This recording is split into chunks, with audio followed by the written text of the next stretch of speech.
A gente conta hoje histórias inacreditáveis. Parece coisa de filme de terror, filme de suspense. Pessoas expulsas de casa com a família inteira e só com a roupa do corpo. Isso para sobreviver à perseguição feita por traficantes e quadrilhas de milicianos. E olha, é muita gente, viu? Pelo menos um quarto da população do Rio de Janeiro hoje vive em áreas de risco por causa da violência e muitas acabam enfrentando esse drama de serem expulsas de casa. Antes de ver a reportagem, vamos ter um panorama geral dessa situação no Rio, aqui no nosso telão. Olha, a cidade do Rio de Janeiro tem um total de 1.018 favelas que reúnem ali quase 1,5 milhão de pessoas. E especialistas em segurança pública acreditam que todas essas comunidades vivem sob alguma influência das quadrilhas de criminosos, em menor ou maior grau. E estimam que o número de pessoas nessa situação pode ser até maior, porque não há no Rio um mapeamento detalhado e atualizado dessas áreas dominadas. Essas quadrilhas que eu estou falando aqui são de traficantes e também de milicianos, que são grupos paramilitares, muitas vezes formados por policiais ou por ex-policiais. E eles impõem regras à população, interferem nas liberdades básicas. Os moradores têm os movimentos vigiados, até as redes sociais são monitoradas pelas quadrilhas. Nossos repórteres Chico Regueira e Alberto Fernandes conversaram com moradores de 3 regiões da zona oeste do Rio, que são dominadas por esses grupos, e encontraram pessoas expulsas das próprias casas. O senhor é policial e foi expulso da rua em que morava, da casa em que morava. Como é que isso aconteceu? Eu morei na rua por 25 anos e um dia, em novembro de 2016, traficantes expandindo o território da Cidade de Deus tomaram conta dessa rua que fica na freguesia. Meu filho chamou a namorada para sair de casa e nisso os traficantes, 3 dos 6 traficantes se aproximaram da casa e fizeram ameaças, dizendo que iam chamar o pessoal porque sabiam que o filho do polícia estava lá naquela rua, estava na casa. Eu fui expulso. Eu tive que abandonar minha casa ficou vazia, largada. Uma casa que eu amava, uma casa que eu construí, uma casa onde eu criei meus filhos e eu tive que largar por uma questão de sobrevivência. Ou eu fico e morro, ou eu abandono a minha casa. Na polícia, há caso de outros policiais que foram expulsos dos territórios onde moravam? O senhor tem colegas que também foram expulsos? Sim, tenho. Isso, vários colegas. E um dos policiais, inclusive, foi expulso por milícia, De que maneira os traficantes exerciam poder sobre o território? Circulam na rua de arma em punho, de fuzis, armas importadas, armas que a gente conhece, são armas superiores às que a polícia usa. Eles fazem blitz, eles colocam as pedras, os carros têm que contornar, eles apontam armas, mandam descer, dão geral, procuram armamento, procuram saber se a pessoa é polícia. Se for polícia, claro, vai ser executado, Você foi expulso de sua casa pela milícia. Como que isso aconteceu?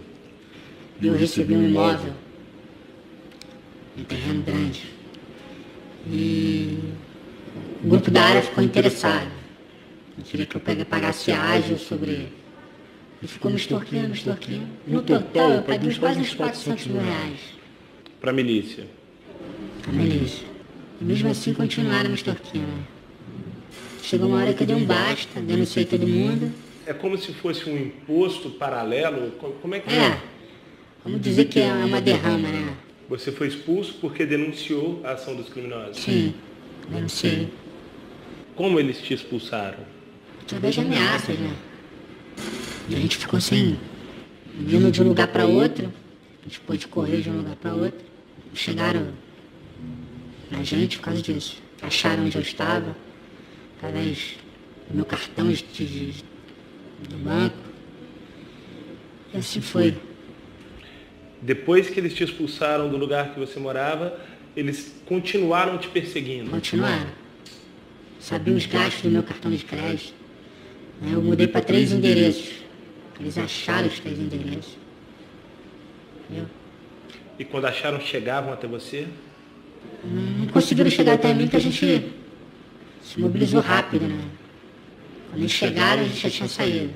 Eles foram uns familiares da minha esposa, dizendo que ia cortar a cabeça de todo mundo, que ia botar fogo na casa dos familiares da minha esposa. Destruiu completamente a minha vida. Completamente. A gente hoje praticamente vive na rua, não tem o que comer. Eu que tinha as minhas lojas, as minhas coisas, não tenho nada. Perdi tudo. A minha filha passa fome. Tem noção? esse episódio, de que maneira interferiu na sua vida, na convivência com as pessoas que você ama? Totalmente, a gente é morto-vivo. Ninguém chega perto da gente. Viver em paz nunca mais. Porque ficou o trauma, né? A Avenida Cesário de Melo funciona como uma fronteira imaginária. Ao longo de 5 quilômetros, ela separa 6 comunidades controladas por grupos de traficantes e milicianos rivais. Esses grupos impõem cada comunidade a regras próprias. A divisão é bem clara, né? E os moradores ficam refém. A liberdade de circulação? Não. Porque quando você mora em uma comunidade, outra facção rival, você não pode ao mesmo tempo ir do outro lado pegar um ônibus no qual você possa ir trabalhar, porque é um território inimigo. E você fica muito exposto a isso.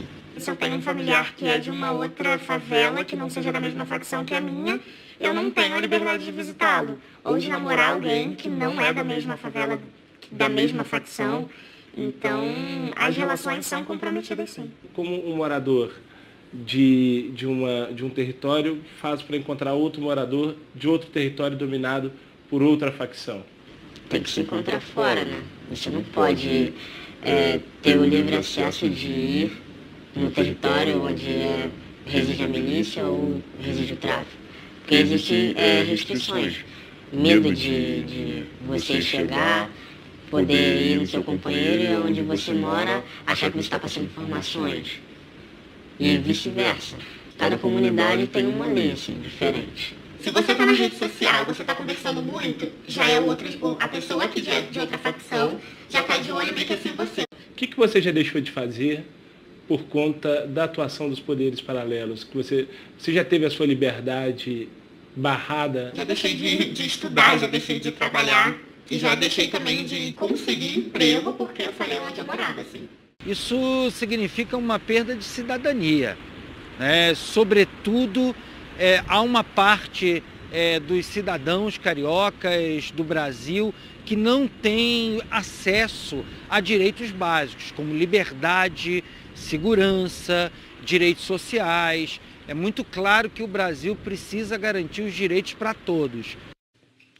São milhares de brasileiros, por exemplo, no Rio de Janeiro, que não têm cidadania, que vivem num país particular, sem democracia e sob toda forma de ameaça. A Secretaria de Segurança do Rio diz que atua com rigor no combate aos grupos paramilitares e organizações criminosas.